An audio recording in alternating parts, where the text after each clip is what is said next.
and eateth not the bread of idleness. Psalm 141. Okay.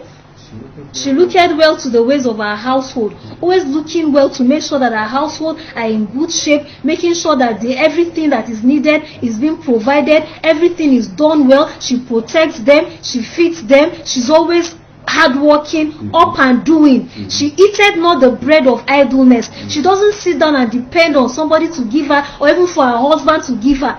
The virtuous woman, we never read of her husband. No. Her husband was not even recorded here in the Bible. It was all about her up and doing, how she provides for herself, for her household, and even for the maids that were with her. She made sure that they were comfortable. She was not a lazy woman. She was a woman that was known with her words. When she says a thing, she makes sure that that thing that she has said comes to pass. She doesn't just say it and sit down. She backs it up with action. People know her by her words. People appreciate her because of her kindness. Other women look at her and they are envious of her because of the way she carries and cares for her household and for the people around her. Now Psalm 141 verse 1 to 3 says, Lord, I cry unto thee. Make haste unto me. Give ear unto my voice when I cry. And verse 2 says, let my prayer be set forth before thee as incense, and the lifting up of my hands as the evening sacrifice. Verse 3 says, set a watch, O Lord, before my mouth. Keep the door of my lips. This is a prayer that each and every one of us ought to pray day and night, that God will set a watch over our lips. We'll be mindful of the things that we say. We'll be mindful of the words that come out of our mouth. We'll be mindful of the things that we say to people. When somebody is meeting you for the first time, your word leaves a lasting impression of you in the heart of that person.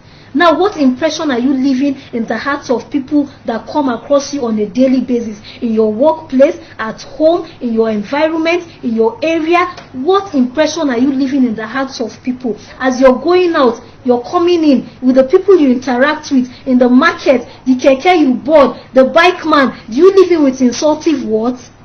Do you insult them? Even your family, your children. Like I said, when they do wrong, do you start insulting them? This is how you will be. This is how your father was. You are a foolish child. You are this. Those words pierce the heart of people. This should be a heartfelt prayer to each and every one of us, that God will put watch over our lips, so that our prayer, in verse 2, so that our prayer will be like an incense before him. But when we are not mindful of the things we say, when we do not watch the words that comes out of our mouth, then when you even lift up your hands in prayer and open up your mouth to even pray before God, it is like a smell.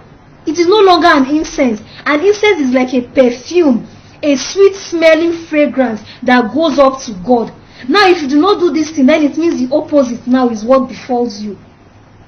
Imagine after insulting your husband or insulting your neighbor, you now go up lifting up hands. You say you're lifting up holy hands and you're opening up your mouth to pray to God, and you expect God to actually answer you. It's impossible.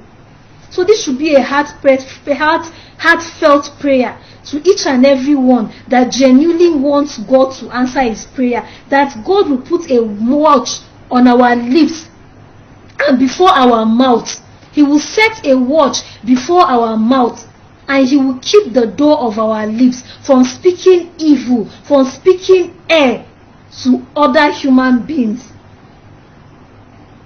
Titus chapter 3 from verse 1 to 2 says, put them in mind to be subject to principalities and power, to obey magistrates, to be ready to every good work. Verse 2 says, to speak evil of no man. Do not speak evil of any man. Do not even start looking down on anybody. You do not know the future of that person. You did not even create that person in the first place, so you cannot even determine the future of that person. The destinies of everybody is in the hands of God, so you have no right whatsoever to look unto a man. If God has not given up on any man, then you as a human being, you have no right to give up on anybody, even on yourself. You have no right to give up on yourself, because God has not given up on you. He has not given up on you. And say, put them in mind to be subject to principalities and powers, and to obey magistrates, obeying the law, obeying and be ready to do good work. Be ready to do good work, to obey the rules and regulations that are laid down, to follow every instructions that are being given to you. Those in authority, obey them. Obey every rules and laws and regulations of the land.